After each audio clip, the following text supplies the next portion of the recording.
대해 대해서 어쨌든 본인은 적극적으로 동의하고 역할을 하겠다라고 이야기한 것으로 저는 이해합니다. 그 검찰 개혁에서 저는 어쨌든 검찰의 정관 문제를 아주 공식적으로 치밀하게 들여다봐야 된다고 생각을 합니다. PPT 보시겠습니다. 그 쌍방울을 잘 아실 거예요. 검찰이 모를 리가 없죠. 쌍방울이 2013년에 주가 조작 사건이 터지면서 그때부터 본격적으로 검사 출신들을 영입을 해왔습니다. 그래서 어쨌든 쌍방울은 전형적인 정관 기업이라고 볼 수 있는데요. 특히 윤석열 정권이 출범하기 직전 2020년부터 2022년 사이에 검사 출신 7명을 포함해서 검찰 관계자 10명이 쌍방울에 정관으로 사회이사 공으로 들어갑니다. 몇 사람만 한번 볼까요? 쌍방울 계열사 IOK 컴퍼니 이건영 대검 공안과장 출신이죠.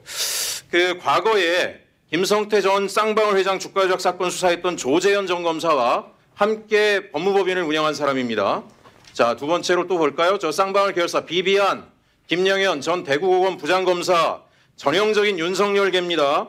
서울중앙지검 시절 윤석열이 외사부장 맡아서 국정원 수사팀 지휘한 사람이죠.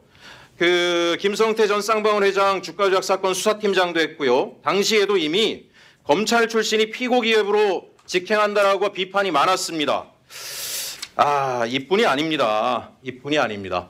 쌍방울 이남석 전 대검 중앙수사부 검사 누군지 잘 아시죠? 특수부 출신이고 대표적인 윤석열 사단이고 윤석열 당시 서울중앙지검장과 관련된 윤우진 수사 무마 의혹 과정에 이름 오르내렸던 인물입니다. 쌍방울이라는 기업에 왜 윤석열계 검찰들이 이렇게 집중적으로 들어갔는가라고 하는 것도 문제지만 이 시기에 쌍방울 대북송금 사건이 아주 큰 이슈였습니다.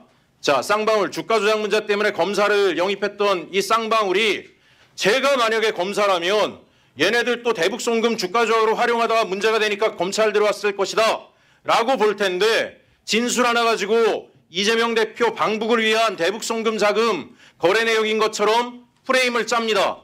이 세상에 이재명 대표가 바보입니까? 민주당이 바보입니까? 윤석열계 검사들이 드글드글한 기업에다 갖다가 비리 청탁을 합니까? 그게 말이 됩니까? 저도 안 하고 아마 여기 직무대행님도 뭘 부탁할 게 있어도 그런 기업이 안 할 거예요. 근데 이런 것들을 저렇게 프레임 만들고 여지껏 오고 제가 하나 궁금한 것은 과연 검찰이 저기 나가 있던 전관 검사들과 당시 수사검사들과의 관계들을 철저히 수사했는지 저는 궁금합니다. 관련 내용이 있으면 저한테 주시고요. 다음 페이지 주세요. 삼부토건 문제는 지난번에 말씀드렸습니다. 삼부토건 잘 아실 거예요. 최은순 씨가 그렇게 이야기한 것으로 알고 있습니다. 김건희와 윤석열의 혼례를 성사시킨 게 삼부토건의 조남욱 전 회장이다. 이런 얘기한 걸 제가 들은 바가 있습니다. 전형적인 윤석열과 밀착되어 있는 이곳에 검찰 출신들이 여기도 많이 갔죠. 정상면 전 검찰총장, 윤석열 김건희 부부 결혼식 주례하고 검찰총장 후보 추천위원장 하신 분이에요. 여기 가서 가지고 착수금 5천만 원에 성공보수 1억 원 받고 계셨어요.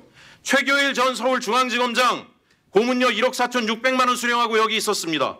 홍만표 전 검사장 한 달 만에 수사 중단시켰죠. 변호사 개업하자마자 삼부토건 비자금 사건 맡아가지고 어떻게 한 달 만에 당시 수임료가 10억 이상이었던 걸로 알려져 있습니다. 그뿐만이 아니죠. 여기 이인규, 박영수 다가 있었습니다. 자, 이 정도 되면 삼부토건의 주인이 누구냐? 저는 검찰이라고 생각합니다.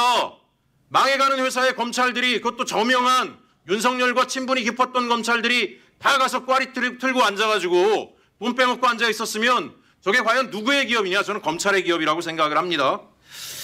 다음 페이지 주세요. 잘 아시죠? 정관 문제, 특히 검찰의 정관 문제가 굉장히 심각하다는 거. 영구, 전관, 개입 안 되게 다 막아놨죠? 잘 아실 겁니다. 굳이 하려면 자격시험 봐야 되고 실무 자격 취득해야 갈 수 있죠.